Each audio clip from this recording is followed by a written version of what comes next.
Assalamu alaikum.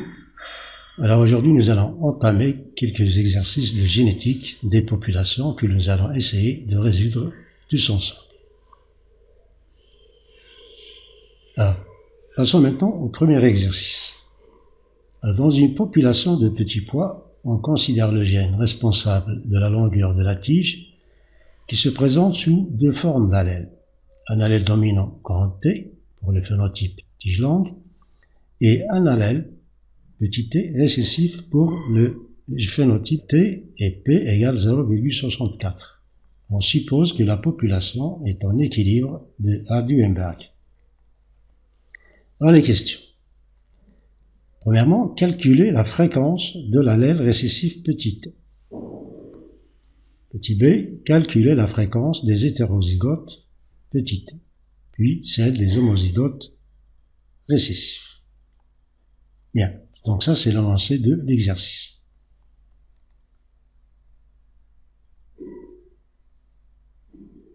Alors maintenant, calculons la fréquence de l'allèle récessif petit t. Donc avant de passer au calcul, il faut donc bien lire les énoncés et extraire les données qui vont nous permettre cette solution.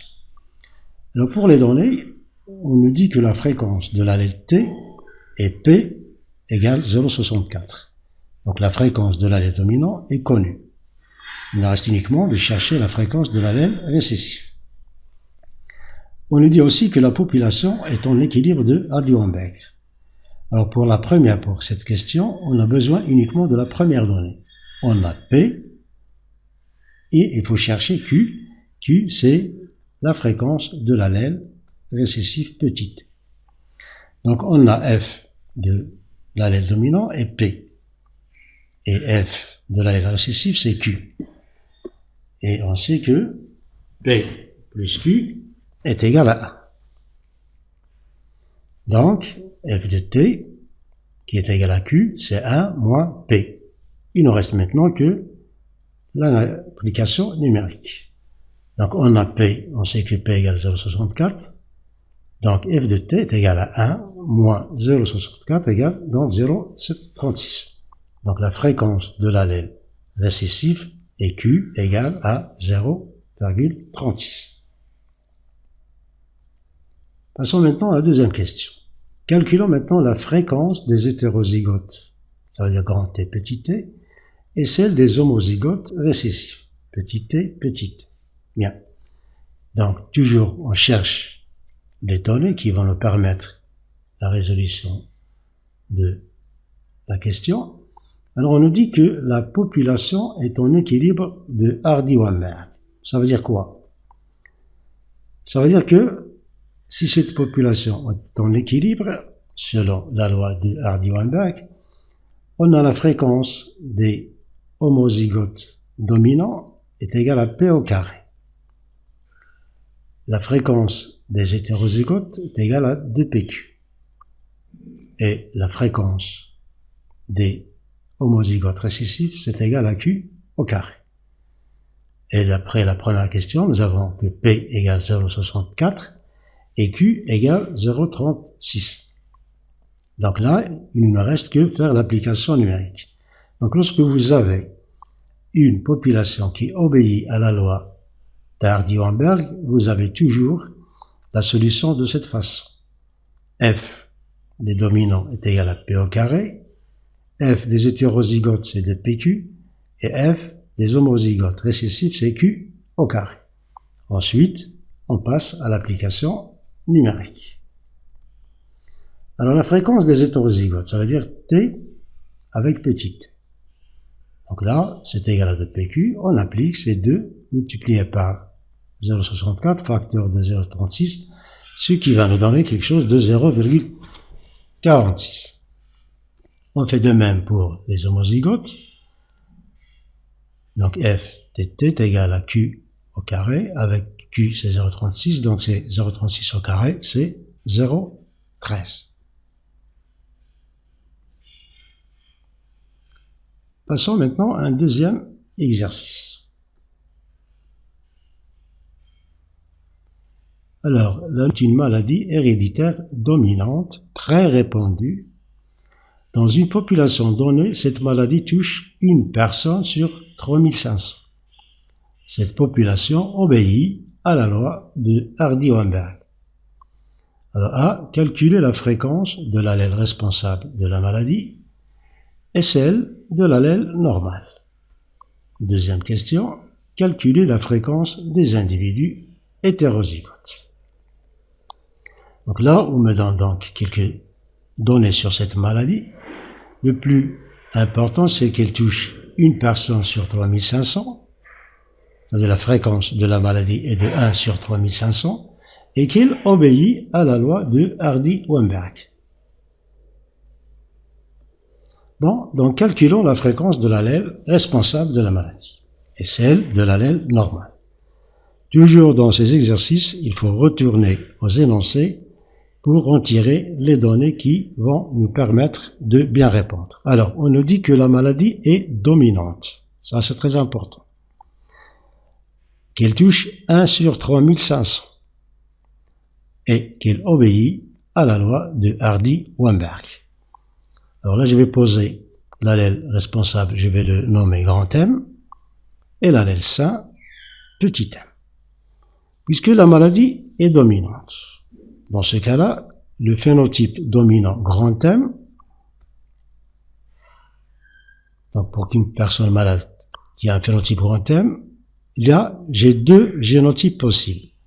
Soit que cette personne est homozygote pour l'allèle malade, ça veut dire grand M, ou bien elle est hétérozygote, ça veut dire grand M, petit m, parce que M est dominant. Donc pour les gens malades, j'ai deux génotypes possibles. Grand M ou grand M, petit m. Alors pour qu'une personne saine, petit m, dans qu'un seul génotype possible, c'est petit m. Une fois j'établis ces données, maintenant je vais entamer la réponse.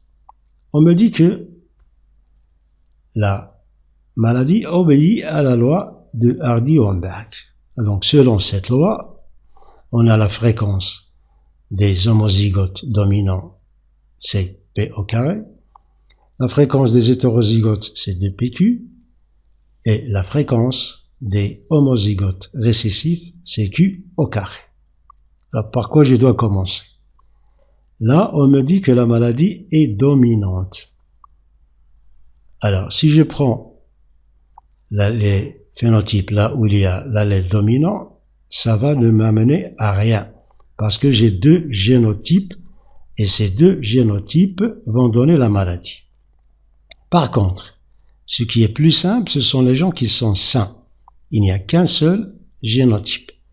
Et je sais que la fréquence de ce génotype, c'est égal à Q au carré.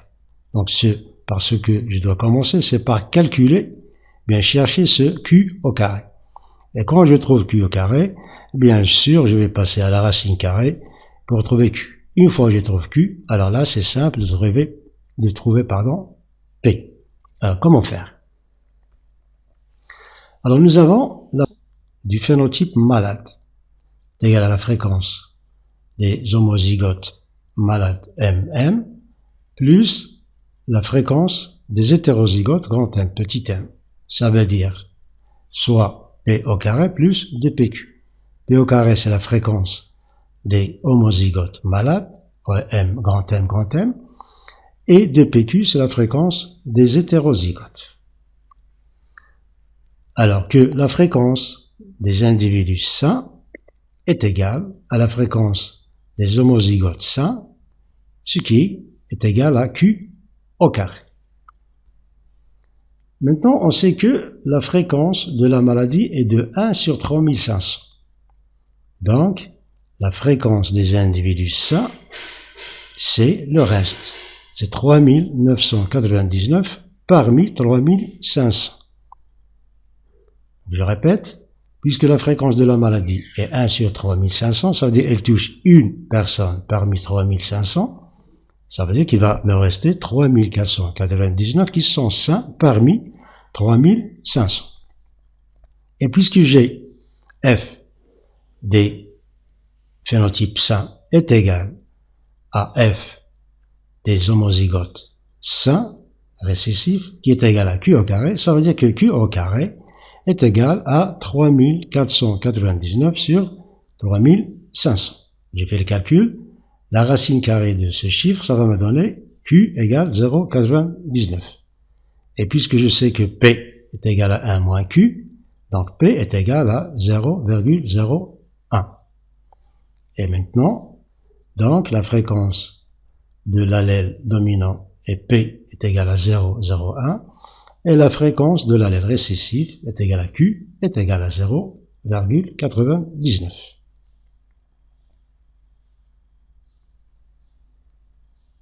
Calculons maintenant la fréquence des individus hétérozygotes. Toujours, je pose mes données. Maintenant, je sais que P est égal à 0,01 et Q égale à 0,99. Et je sais que la maladie obéit à la loi de Hardy-Weinberg.